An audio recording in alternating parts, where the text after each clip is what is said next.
Mr. Hussain, Tahir Hussain, welcome to Suzie Sayz. Malaysia is in the house. How are you, Tahir? Susie, thank you for having me. I'm doing absolutely fabulous. Very excited to be here today, and thank you for having me. Oh, well, thank you so much for your time. I know it's an important day as well where you are in the part of the world. It's your last day of fasting, so we'll make sure that your stomach doesn't rumble on this. I promise you, we're not talking food. I think I will do good. I'll do good. Tahir, you and I have been friends for quite a few years, and we certainly do have a story over. We have some great stories that we have to tell, and also some really special moments that we have had on our personal growth and personal development story. But before that, I would so love you to introduce yourself to this is whoever is watching it, whether they're watching it straight as I put it out or whether they're watching it in a year, 2, 3 years time. But who is this man, Tahir Hussain? Who is my friend that the world needs to know? Oh, thanks, Susie. I think I've never been asked that question before. The way you've asked it, but but that's great. So on the professional side, I'm the founder of the Unstoppable Millionaire Academy and the author of the Unstoppable Millionaire book. As a human being, I'm just a being, a normal person who strives of waking up every single day to make sure he leaves the world a lot more better than what it used to be, and that's an ongoing journey. And it's probably never going to finish till the day I die. So I'm a global citizen, a human being who likes to think he's humble and down to earth, connected, and that's the simplest I could tell as a being who I am. And as a professional, sure, I grew up in Dubai and now I'm living in Malaysia. I've lived a couple of years in America. I'm a software engineer by profession, a business owner and an investor otherwise in my professional life, and that's about it. Yeah, I mean, you were born in Pakistan, weren't you? That's right. So I was born in Pakistan, and when I was about a couple of months old, then my parents decided to take me to Dubai, and since that was almost a 30-year journey in Dubai. So yeah. And your 20s was really when you started your success journey on the business field, and obviously paved your way and to put you in where you are in Malaysia at the moment. I mean, you've been there how many years now? What is it, about 8, 9 years? It would be 8 this year. Wow, gosh, and it's home. It's lockdown home at the moment. Right. It's lockdown home now. Tahir, one of the things that you and I have discussed, and you and I have we spent many hours on, is our together, and also obviously a part in our own stories, is our personal growth. And I know your success in whatever you do business wise is because you have the balance between your business side of things, and because you as a person, taking you into consideration in this collective story. And I know from my personal experience how vital it is to have that balance. And when it is out, it affects all areas of your life. And so there are a lot of business people out there that strive for success, and so many that do obviously succeed. But that magic ingredient, without a doubt, is the personal development and looking after oneself. So I just wanted to share with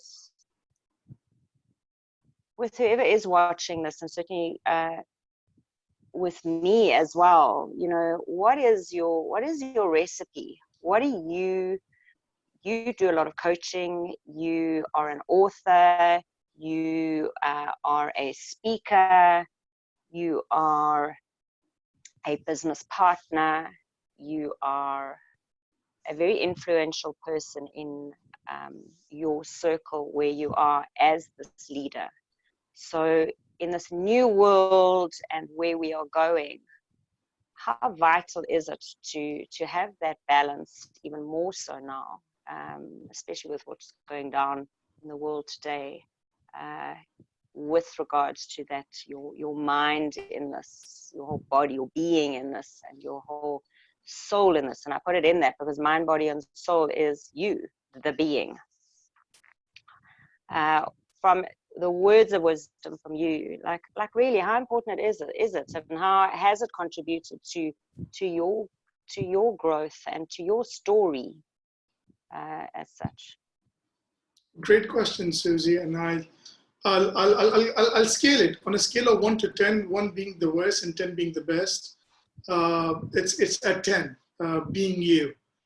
And I remember one of my mentors, Tony Robbins, he said that success without fulfillment is ultimate failure.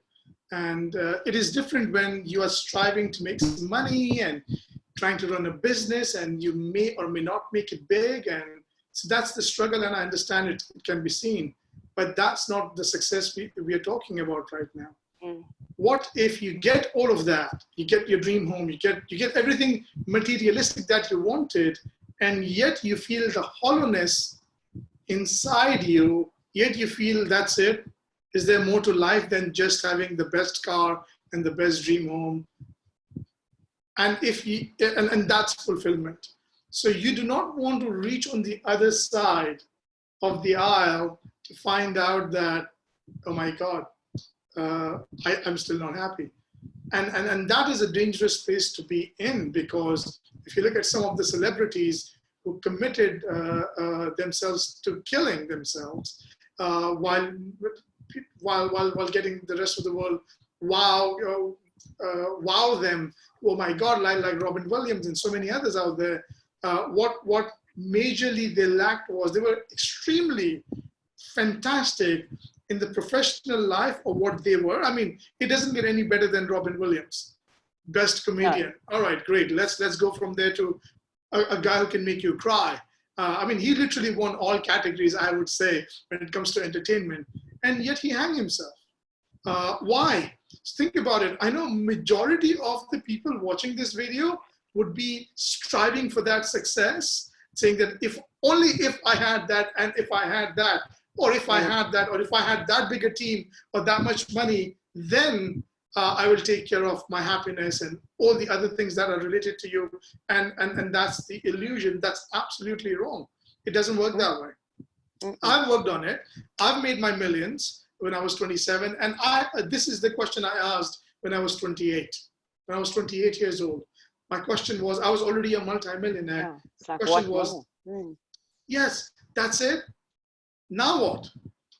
So I was looking for that next thing without realizing that the biggest thing is inside me. So when you choose to define what success is, you want to balance it out with the business side and the financial side of it, which is good, which is important.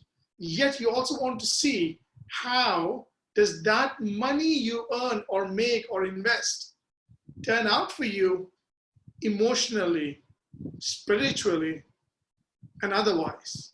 Because if you become a millionaire and you look in the mirror and you're hating yourself, you're confused. You'll be miserable. Eventually you will get depressed, even if you have the materialistic dream that you want. So the number one thing I would do, which I've been doing for quite a while now, would be to work on me.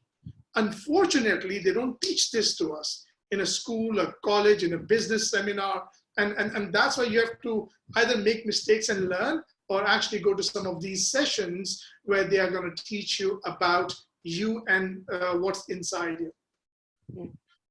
Yeah, so I mean, it's a package. Success is a package. You know, people think, oh, success straight away has to be monetary, or has to be, you know, an office, a door with a plaque, you know. And, you know, you know, the journey over the last 8 years that we've known each other, there have been so many success stories put in front of us. And I look at this, and I suppose I did look at it and assess and think, great, they're all succeeding, but how happy are they truly inside? Because you have to have the balance. You have to do it's your journey. It's the journey of finding yourself, and those external pleasures, as you say, looking for satisfaction or gratification in stuff, tangible stuff, is very different to having that feeling of satisfaction within you. Like, where are you now? Where are you in this moment? How do you feel right now? Because that's actually your foundation of your happy gauge. Not what car you're sitting in, or what house you're sitting in, or what view you have even. It's your view is from the inside. Your view is from the inside. So pick your view, basically, isn't it? True. Pick your view, align yourself with yourself. One of the challenges a lot of individuals are facing in lockdowns, including what I would say the so-called successful people, meaning they have the best businesses and all that, in a lockdown, is they can't stand themselves. And there is something seriously wrong with that. Think about it. You just have this body to live in. How can you not stand yourself? I understand the other challenges around it, but how can you not stand yourself? This is you. You do everything you do for you and the people you love and care as well. But it starts with you. So so one of the things I measure or gauge people in personal development coaching would be that I teach them that you cannot love others if you don't know how to love yourself. And then that's one of the challenges a lot of us have. We have forgotten how to love ourselves. And I say forgotten because that's not how we were born. As a baby. Exactly. As a child. We're born out of love. We're born even in the frequency of love, if you go that way. And we don't get taught this stuff, exactly what you say. Who teaches you self-love when if you're born into an environment that doesn't exactly have a lot of love around you? It becomes your environment, and that self-love is, unless it's nurtured from a loving environment, and keep reminding you that and that you believe it, the dots don't join and you get totally disconnected with yourself. So I know from personal experience, with working with me, I didn't have a clue who I was. I didn't have a clue about this inner love. I didn't even know what you were talking about. What do you mean, love myself? And it was the disconnect of feeling like not even being a person, like looking outside for all little crumbs of maybe if I, a little bit there, and that totally finding it out until you stop and you look at it and hang on a sec. Why am I building myself on beliefs and standards and things that I'm doing because it's other people's happy? They're happy, they're doing that, maybe I must try some of that. They're happy over there, they're saying that, maybe I must speak like that. They're happy over there and they are being like that, maybe I must be like that. Is it, you're right, we haven't been taught to actually, you have to become that person first. True. And you have to find you first by literally stopping and saying, okay, well, who is this being? And your success business-wise in your 20s, was your personal development, was your personal growth also parallel to that? Or when did that all, kick in? Yeah, so for me, the first time was 2004 or 2003 when we had a team of Tony Robbins come to Dubai, and we were going through something called as breaking through the mental barrier training. So we got everyone to break a piece of a wooden cardboard using the power of mind, not force. And for me, that was my first aha moment. I was like, why is this not taught? Same thing. Why? Because I was an A grade student. academically. So I was like, why is this not taught in school? This is so powerful. So for me, that was my first aha moment. Of course, then in 2004, I was in UK Walk on Fire. It's a completely spiritual experience for me for the first time. And I was like, wow, for me, that was magic. Because I didn't know that side of me. And that was a starting point of personal development growth, not just the best sales script, or if you're in network marketing industry, how to duplicate your business, or any of those, any specific skill related to any industry you are in, that's great. But this goes beyond that, because what it did for me for the first time was give me an idea that I have a soul that needs nourishment. And not only needs nourishment, but once you nourish that soul, it has the power to become, even in your professional life, unstoppable. Not just so if you're nourishing that soul, just the way you would do with your physical body, it gives you the power to become unstoppable at a level where, because we can't see that, we're like, I don't know what just happened. Something happened, and something just makes me feel absolutely fantastic. I feel like I'm flying, I'm on top of the world. So if you've ever felt that, that was a teaser of what this feels like once you start nourishing your soul. Yeah. And then it's like a zone you're in, isn't it? It's a zone you're in. And I love the saying, if it's to be, it comes to me. You actually become a Gabrielle Bernstein is a girl that I follow, wonderful woman in the States, and she says, you become the attractor, this absolute magnet. It's a powerful force of super attractor, she calls it. In fact, I think she's got a book called Super Attractor, just bringing it all in with, and all at the same level of value systems, and within reach of, there's just so much being on offer to you that comes when you're in a space of becoming that attractor. But you can't fight it. You have to go with it. And I've seen so many people just dabble in personal development. What do they call books? Shelf development. Shelf development books. Because you start reading and you start, okay, fine, page 1, page 2, maybe chapter 1, we'll head to the back chapter, and then it's left because it's not a novel, it's not captivating if it's not meant to be quite yet. So the personal development journey is something that you do decide, don't you? You decide. Yes, there's that yearning inside you, like, what more? So you go on, you start on your right. I'm going to start my journey of, and I love that saying, if the student is ready, the teacher appears. I mean, you certainly arrived in my life 8 years ago when I was a student. I was this like blue-eyed, wide-eyed, like, okay, let's do this.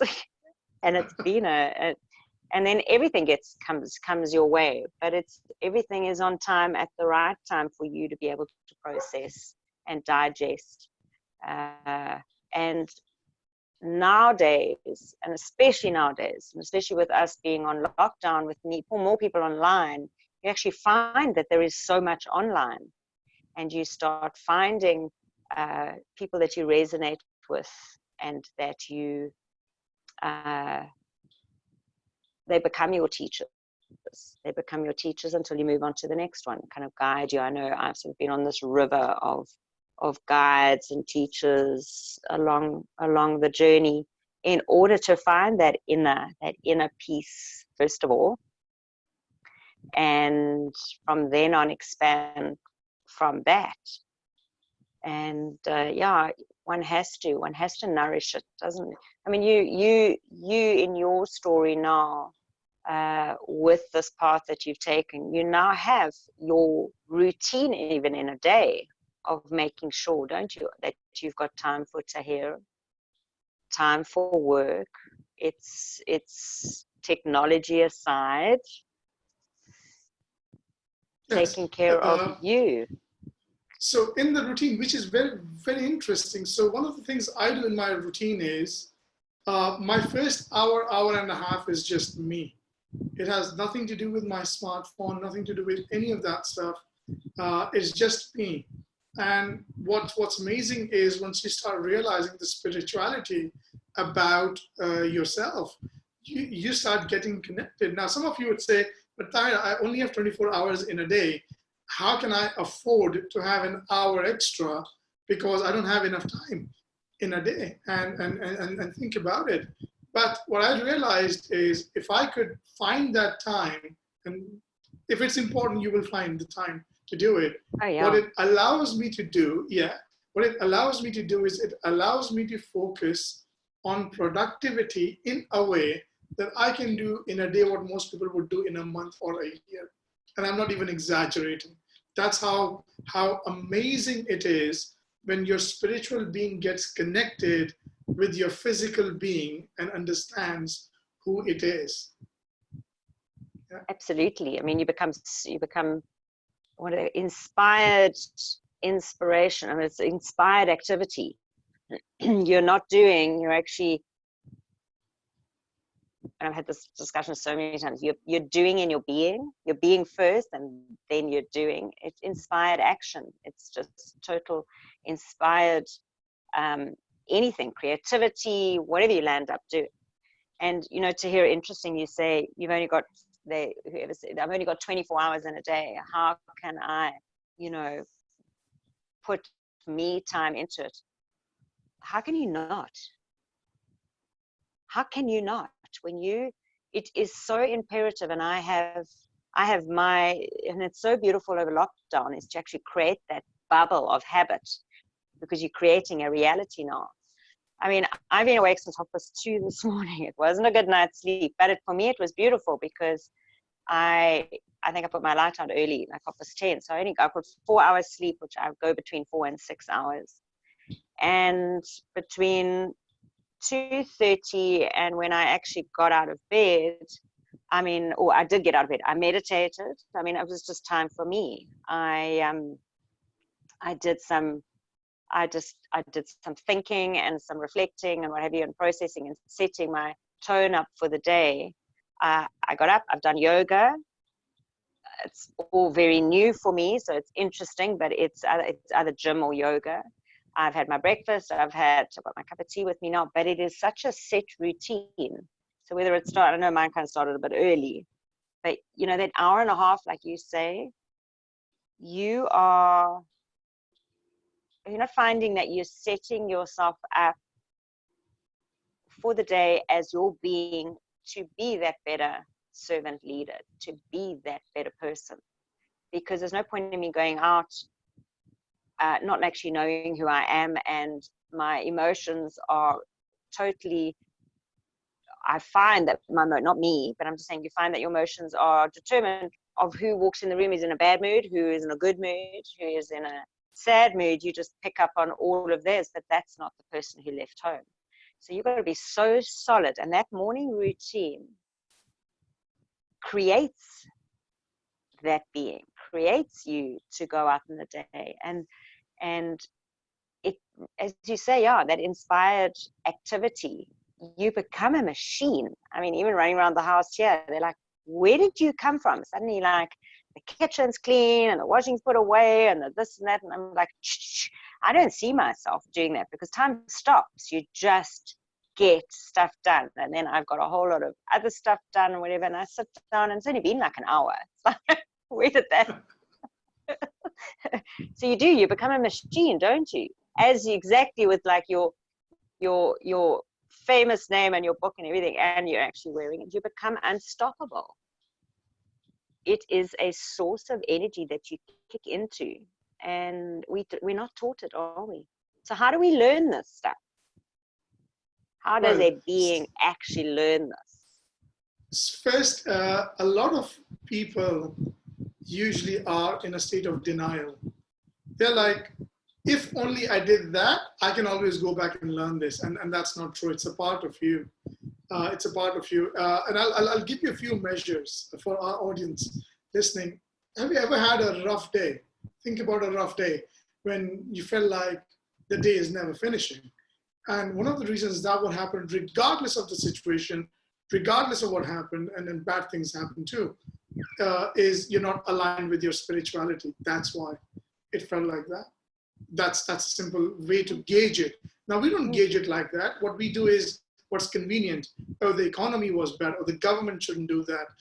And then we start blaming everything else other than ourselves because we don't want to take inventory about ourselves. And that's one way to gauge it because if you feel this is a joke, because that's what most of us feel, honestly, they're like, no, this can wait. This is not going to give me money. This is not going to put food in my table. Yes, it won't, but it will do something much more important than that. It's going to nourish you.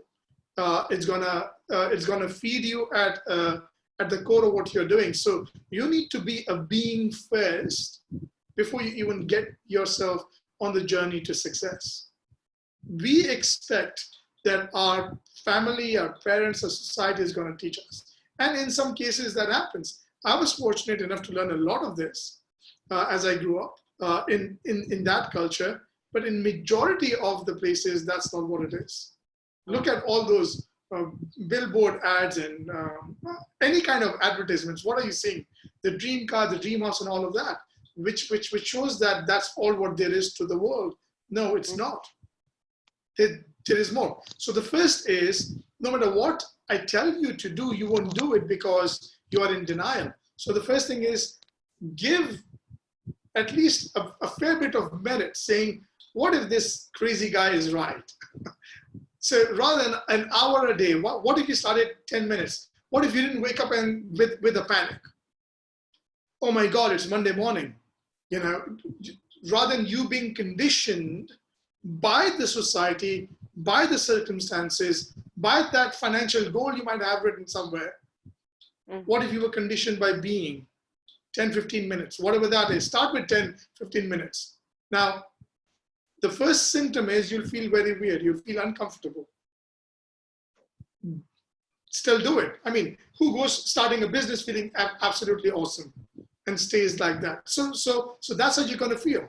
So start with your 10 minutes. If you can't do an hour, start with something. Don't be conditioned by the situation, by the day, by your calendar, by the society on the to-do list. That is important, don't get me wrong. But that means nothing if you can't condition yourself or be yourself when you get started. Any good, healthy habit takes a good 66 to 90 days. So I encourage any one of you watching this video to start with that and end with that too. Don't end sending the last message, all right, yeah, I'll be up for a presentation tomorrow morning tonight and go to sleep. No, that's not how you want to end your day. No. So start with that first. Yeah, and it's starting with, as you said, you know, connecting with self, like what does one do? What is one's starting point? I think the first thing is, like, rule number one, when you wake up, please don't pick up your phone. Yeah. Turn the alarm off, but drop it. Turn it upside down. I mean, I don't even sleep with the internet on. I turn my whole system off. And it sucks you in. Then you're checking messages and everything. So you are setting up your entire day with external, because you get that crappy, excuse my language, crappy email, or that message of someone being annoyed with you, whatever, and that is your foundation for your day. And you're right, to take those few moments, even if it's 10 minutes a day. I mean, I chatted with a colleague of mine yesterday, 17 seconds of holding on to not just a thought, but a feeling attached to that thought. It has to be a feeling, because it's a vibration, a feeling of something that put a smile on your face, like something big that put a smile on your face. A person, a child, a puppy love, puppy kisses, puppy anything, or pillow. It's to break that habit. It's to break that hamster wheel habit of that Monday morning panic, which is the same on a Tuesday morning, a Wednesday morning, a Thursday morning. You start looking forward to Friday. Oh my God, it's weekend, and you have some relief Saturday and Sunday. But Sunday, you're already worrying about Monday. So how do you break the hamster wheel? And you have it's a first of all, it's a choice, isn't it? Yes, it is. It's a choice. It's a choice. It's How do I choice. do? It's time to do. I've got to do something different in my life. Something. The numbers aren't adding up. It's rinse, repeat, rinse, repeat, rinse, repeat. What am I going to do differently? What can I do? There's so many health books and people coming from all directions at me are saying, you know, you got to get your life sorted out. You've got to be responsible and everything. Whoa, it's all noise.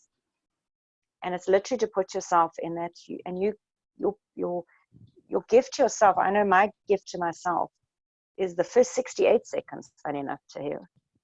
68 seconds is where I allow me to lock into Suzie, and I allow no one to hijack that, especially technology. So I'm very fortunate now is that I don't need an alarm clock to wake up, because my alarm clock just wakes up. But the moment I have an awareness, and I think awareness is just my like key main umbrella word that I hold on to have this awareness of that I'm awake. I have 17 seconds to determine of, oh my God, it's Monday morning. Or I have 17 seconds to say, what makes me smile? I mean, it's something so little. So I normally grab my pillow and give it a big hug and, you know, thank you. To kick into gratitude for those first 17 seconds of a thank you, even saying the words with emotion and feeling. 17 seconds, and you can lock it on to another 17 seconds times 4 makes 68 seconds, and it actually creates momentum. So by the time you do get up and you've got the rest of your 10 minutes of just stay away from the phone, it's like step away from the vehicle, you know, step away from the phone, is to just be with self and kick into gratitude. Gratitude was my change of my hamster wheel. And so when the moment I did that, my days started getting like, you know, you have those days where you trip over the dog and you spill the coffee and you're late and normal life. It's interesting because it's the same with me. So once I get up, for me the biggest force for my spirit is gratitude, knowing that for me it's knowing that I'm alive, thanking God, providence, anything that you believe in, that you're still here on the planet, and thirdly for me that because I'm still here, my purpose hasn't been finished. So and then thinking about others, how could I bring? So for me, one of those very small things is how can I get one person smile because of what I did or said to them, regardless. I don't know where how this is going to happen. That's one of the smallest things I used to do. I learned this from a friend of mine almost 20 years ago, and now I have compounded this habit because it gives me. So once I'm grateful, gratitude. The next thing is serving others. That gives you this ultimate force that's withering inside you, getting you ready. But now you're not doing things from a point of being dragged, but you're doing it from a point of being pulled towards it. And then that's an amazing feeling. How can I serve someone better today? Because you're still breathing. Exactly. And mine's how can I add value to somebody today? Same thing. Yeah, we've obviously had the same teachers along the line. Yes. Yeah, it's so important. I mean, it's you know, it's not just about a personal development book. No, it's not. You have to feel it. You see, I'll tell you the difference. So my book is a personal development book. My book's last chapter is paying it forward. That's the last chapter. Because if you don't do that, you cannot go anywhere in life. And even if you think you've got everything in life, it means nothing. And that's why being is important, followed by anything else. So if you're reading a book, watching a YouTube video, and you're motivated, you're excited, that's great. But think about how is that affecting you spiritually. Because once any book, any video, any audio that you are listening, watching, reading impacts you at a spiritual level, that's where the real work starts happening. I have been, Suzie, with people in Pakistan with the Kashmir earthquake back years ago, happy, not knowing where they will get their next meal from. They had some of the most beautiful smile on their face in a tragic situation where millions of people were displaced and a couple of thousand people died in this tragic earthquake, which was on a Richter scale of over 9. And just looking at them got me in tears, where I was worrying about my next quarter, my next month, and what the numbers should be. And they didn't even know where they would get their next food from. And yet they were living in the being of who they are. And it was an extremely magical moment for me too. And I heard some of them. It was so magical because you realize that all of that might be important for your professional growth, but if you do not grow spiritually or professionally grow your spirit, you are lost. 100%. And how many people don't know that now? So many. But I think a lot more people are becoming aware of the missing piece, which is themselves. Yes. It's like you have to take, I know in my story, and you know, I've had to take a massive step back. I mean, I just got shoved back. It was like, Suzie, it's time to go meet yourself.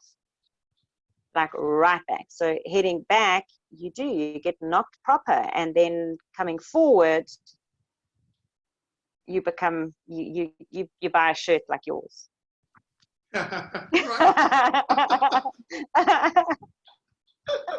You know, Tahir, I have to share this story. So years ago, I can't remember when I first met Tahir was in Las Vegas. We went to a training seminar, and we had 2 weeks later we had an awards dinner that we had to go to. And I had some time to kill, and Tahir was staying in the States. I was also staying in the States. I went and stayed with friends, but I came back and I had arranged with this colleague that I'd only met at the business conference that we went to, that, you know, dear Tahir, please, what are you doing? I want to learn how to, I wanted to learn how to meet a whole lot of people and whatever I was doing for business and everything. Tahir said, don't worry, I'll come back to Vegas. Let's find a place to stay. Okay. Now, it's so interesting because I remember this story to the T of that week that we had together, and how relevant it is now, pertinent now, because we took a step back. It was like budget for me, because I don't know what the rate of exchange was, and we landed up staying in these apartments right next to the airport. Tahir had the room upstairs, I was in the middle floor, and we didn't realize, I mean, trying to do work there, and Tahir trying to talk, doing conference calls. How many minutes? There's an airplane that takes every 4 minutes in Las Vegas. Yeah, very frequent. And it took off on top of our roof. You could literally, if we were standing on the roof, to touch the wheels. Oh my gosh, it was the funniest thing I have ever seen. To hear him learning how to drive his mute button. Sorry, there's another plane going. Mute. And we made this, I remember it so clearly, because we had this humbling experience, but we were so happy, and we went and got our mugs and our supplies for the week of whatever, every day our meal of heading out into the big wide world of Las Vegas, but committing to our work and committing to the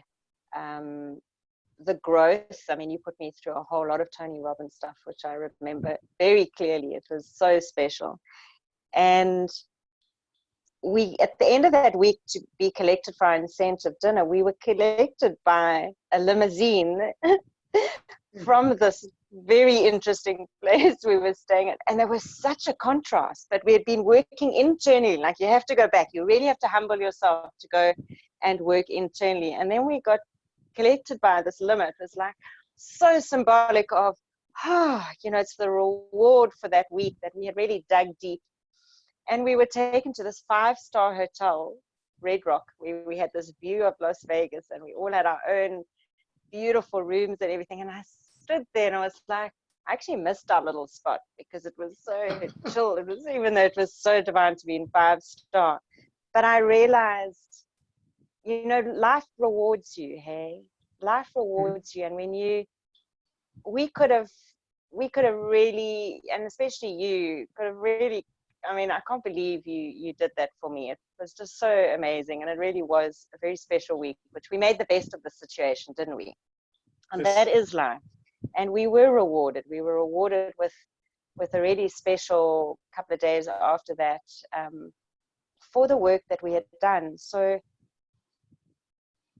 I think we're sort of winding down now is to hear, just to give the reassurance, because I know from my story, you are rewarded when you go back to come forward and realize how important it is to work on your being, your persona, and not have shrapnel of everybody else's ID tags on you, that you find who you are, the art of being, which is what I have experienced and what I also coach and share. The art of being. You find yourself, and then to go forward, and you are a walking, talking being of exactly that success, that total success. You're a full package, where you become really that servant leader and that being, adding value to this entire planet. So just to, in closing words of reassurance of this journey of personal growth from your side, that it is actually far more rewarding. You've seen so many people you coach that come up from a business angle and they haven't delved into their being. So from you, words of assurance that yes, you are rewarded. Absolutely, and I'll give you an example of that. Some of our audiences can even engage with that example. Think of being in a I'll use our story as an example. I'll never forget the scene when the planes were flying, and when we were checking in. By the way, we were given earplugs, and I'm like, wow, why would we get earplugs in a motel? We didn't know what was going, and we laugh about it. And not only now, we were not bitching about it then. No, we were laughing about it they then were as so well. nice to us. Remember how nice they were to us? Yes. They went out of their way for us. Yes. So what happens basically is that when you are aligned at a spiritual level, when you are being the being, and something goes off track, or that didn't happen, or that hotel booking went wrong, or I don't know, you missed a flight, you don't get into a mode of whining. You are like, because of your being. And that is what I learned about being. And in fact, talk about humbling experiences. I purposely today, even in Kuala Lumpur, would take a train. Because for me, time is more important than the car I'm in to reach where I need to be. So certain habits are changed for me in a way which are humbling experiences because of what life taught me. I don't come from a family with a silver spoon or a golden spoon. So I come from that family, so I learned it the hard way. But purposely going back and serving the community, serving the people, because you can do so, makes you invincible. It gives you the power no professional training would give you. No telephone script would teach you by being. That's because it comes from within. Everything does. Earth has its own core. Every single thing. Look at life around you. Everything comes from its core. That is what makes it strong. We look at big trees. What's the strength? The roots. The deeper the roots are, the bigger the tree is. Same is true about us. For us, the roots would be our being, our spirit, that goes into it. So if you're not someone who looks into this and you're on your way to success, you would only achieve part of your success, presuming you make it being successful. But if you switched that to being and you worked on the being, it wouldn't matter what that success would, because you would be content. Don't get me wrong, you would still be hungry to go for the next level, to impact the masses, but you will be content. The challenge with most people with the stresses and heart attacks and all that is they have ignored the spiritual side of it. And I think that's where all kinds of diseases that we hear about and panic attacks and anxiety and mental illnesses originate from. And that's what I would encourage you to do that. And if you don't believe me, call your doctor, ask him, what does a heart do? What does your heart do? And he or she will never tell you it loves or hates. Yet it does. Yet we know how that feels.